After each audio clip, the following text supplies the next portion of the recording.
파크하고 비치에 대해서 이야기를 해볼까요? 파크나 비치는요, 지금까지 많은 표현들을 했기 때문에 그렇게 엄청나게 많은 표현이 나오진 않겠지만은, 그냥 파크나 비치 사진이 나올 때 자주 보일 법한 거 몇 가지만 추가해 드릴게요. 해변 같은 데서 사람들이 의자 놓고 앉아 있으면 그걸 뭐라고 한다? 비치 체어라고 합니다. 만약에 시험에 캠핑장이 출제됐다라고 하면은, 캠핑장에 사람들이 의자에 앉아 있다. 그럼 뭐라고 한다? 캠핑 체어 이런 식으로 순발력을 발휘해봐도 되겠죠. 수영장 같은 데 보면은 하얀색 긴 의자 있죠. 일광욕질기는 그 긴 침대 그런 거 우리가 sunbed라고 이야기를 합니다. 자, 요거 학생들이 굉장히 많이 헷갈려하는 부분인데요. 다 쉬다예요. taking a rest도 쉬다, taking a break도 쉬다, relaxing도 쉬다. 근데 차이가 있습니다. 설명을 따로 안 하면은 이렇게라도 구분을 지으라고 장소를 넣어놓은 건데, 자, rest 한다라는 말은요, 자는 걸 이야기합니다. 그래서 taking a rest라고 얘기를 한다면 정말 뒹굴뒹굴 널브러져서 자고 이런 것들을 우리가 생각을 해요. 그래서 taking a rest 하면은 널브러져서 잠도 자고 쉬는 걸 이야기하기 때문에 집이나 휴양지 같은 데서 많이 하겠죠. 공원에서 사람들이 taking a rest 하고 있다라고 얘기하면 어떻게 된다? 자시를 표현하는 그런 표현이 되겠죠. 그래서 taking a rest는 보통 집 같은 데서 많이 하고요. taking a break는 학교나 직장 같은 데서 한다라고 써 있는데 우리가 잠깐 쉬는 거를 taking a break 한다라고 얘기합니다. 우리가 운전을 할 때도 브레이크 짚을 때는 잠깐 짚고 있다가서는 다시 출발하지 않나요? 그런 식으로 잠깐 쉬고 다시 일하거나 다시 공부하는 건 브레이크 한다라고 합니다. 차 운전하다가서는 길게 쉬고 싶으면은 브레이크에다 발 올려놓고 쉬어요? 아니면 그냥 파킹으로 돌려버려요? 쉴 때는 파킹으로 돌리겠지? 잠깐 쉬는 거 우리가 브레이크 잡겠죠? 그래서 taking a break 하면은 잠깐 쉬는 거 이야기하는 겁니다. 이 taking a break가 토스에서 파트 3으로도 많이 출제가 돼요. 그래서 보통 taking a break 때 뭐 하세요? 얼마나 쉬세요? 하루에 몇 번이나 taking a break 하세요? 이런 식으로 질문을 하게 되는데 많은 분들이 taking a break 할 때 영화 보러 가요? 아니면 공원에 산책 가요? 이래요. 근데 보통 우리가 학교에서 쉬는 시간, 직장에서 쉬는 시간 동안에 점심시간이 아닌 쉬는 시간이 있을 때 그럴 때 영화관 가고 공원 가서 걷고 할 수 있다 없다? 힘들지 않을까요? 저는 안 되던데. 그래서 taking a break 한다 그러면 잠깐 쉬는 거기 때문에 5분, 10분씩 이렇게 쉬는 거. 길어봤자 15분, 20분 이 정도 아닐까 싶어요. 그리고 대부분 많은 한국 학생들, 특히 직장인 분들한테 언제 쉬세요? When do you take your first break of a day? 이런 식으로 언제 하루에 처음 쉬세요? 라고 물어보면 점심시간에요? 라고 이야기를 하는데 출근해서 점심시간까지 한 번도 화장실도 안 가고 물도 안 마시고 커피도 안 마시고 하는 직장인이 있을까요? 그렇게 커피를 마신다든지 물을 마신다든지 화장실에 간다든지 이런 게 다 taking a break 한다라는 겁니다.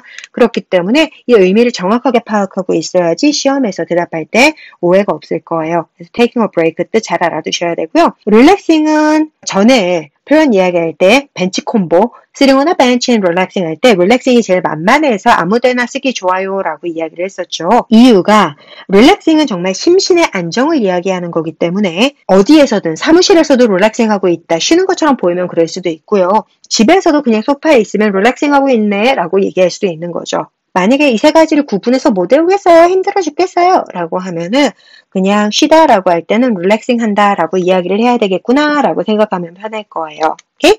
자, 산책하다는 taking a walk나 taking a stroll 라고 이야기합니다. walking on a street 이렇게 되면 그냥 말 그대로 걷는 건데 산책이라는 건 일부러 시간을 내서 우리가 걷는 거죠. 그렇기 때문에 taking a walk 해야지 산책이 되는 거죠.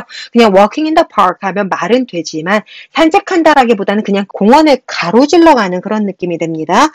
산책을 하고 있다면 일부러 시간을 내서 걷는 거니까 taking a walk라고 이야기하거나 taking a stroll이라고 합니다. 자, 여기서 단어 하나 더 볼까요? stroll, 산책하다라는 의미인 거 알겠죠? 근데 시험에 한 번씩 공원 같은 데서나 길거리에서도 좀 많이 나와요, 솔직히. 유모차. 혹시 유모차가 영어로 뭔지 아시나요?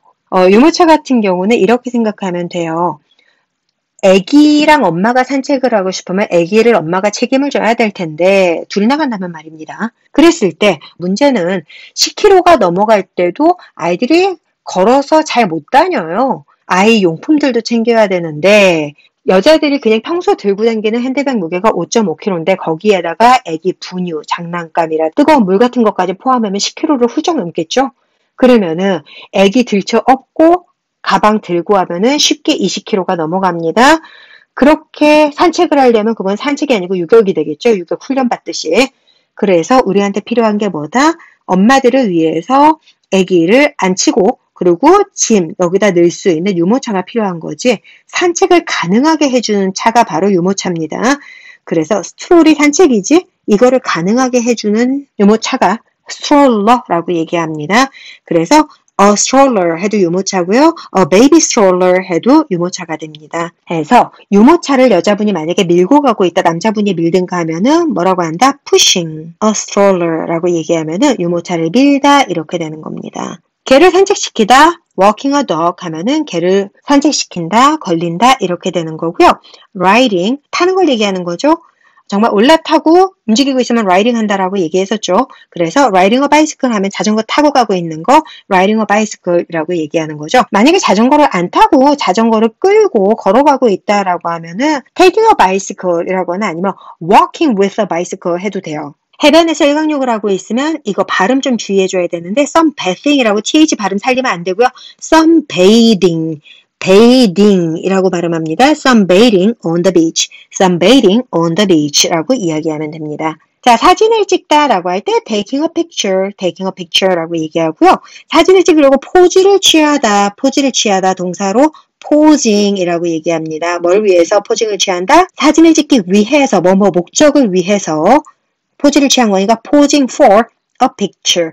손을 잡다. 뭐가 됐든지 간에 잡는 건 죄다 holding이랬죠? 그래서 holding hands라고 하면 손을 잡다라는 거고요. 손을 잡다라는 거는 다른 손 안에다가 손 넣어가지고 이렇게 같이 잡는 거죠. 그래서 손이 손 안에 있다라고 해서 hand in hand 하면 이것도 손을 잡다 이렇게 되는 겁니다. 팔짱을 낄 때, 혼자서 팔짱 낄 때는 손을 교차시키거나 손을 접죠. 그래서 교차시켜요. 팔들에서 crossing arms 하면 팔짱을 끼다. 손들을 접어서 얘기할 때는 folding arms 이렇게 얘기할 수도 있고요. 팔짱을 끼는 거는요. 둘이 팔짱 낄 때는 여기 팔이 있으면은 이 팔 안으로 다른 팔이 들어와서 이렇게 팔짱을 끼게 되는 거지. 그림을 또 못 그리죠. 그래서 이렇게 될 때 arm in arm이라고 이야기를 하는 겁니다. 이렇게 해가지고 파트 2에 필요한 큰 표현들은 다 봤거든요. 그래서 좀 더 짜잘한 표현들은 사진들을 묘사하면서 공부하면서 추가해 나갈 수는 있겠지만은 레벨 6을 위해서는 이 정도 단어들까지 알면은 사진 묘사는 충분히 잘할 수 있을 거예요. 도움이 됐나요? 만약에 토스 혼자서 준비한다 그러면 이 정도는 잘 외우고 있어야 됩니다. 이거는 기본으로 꼭 알아야 되는 것들이다 라고 기억하시면 돼요. 그러면 이런 영상들 도움이 되셨기를 바랍니다. 오늘 수업 내용이 도움이 됐다면 구독, 좋아요 꾹 눌러주세요. 그러면 더 좋은 내용으로 다시 찾아올게요. See ya!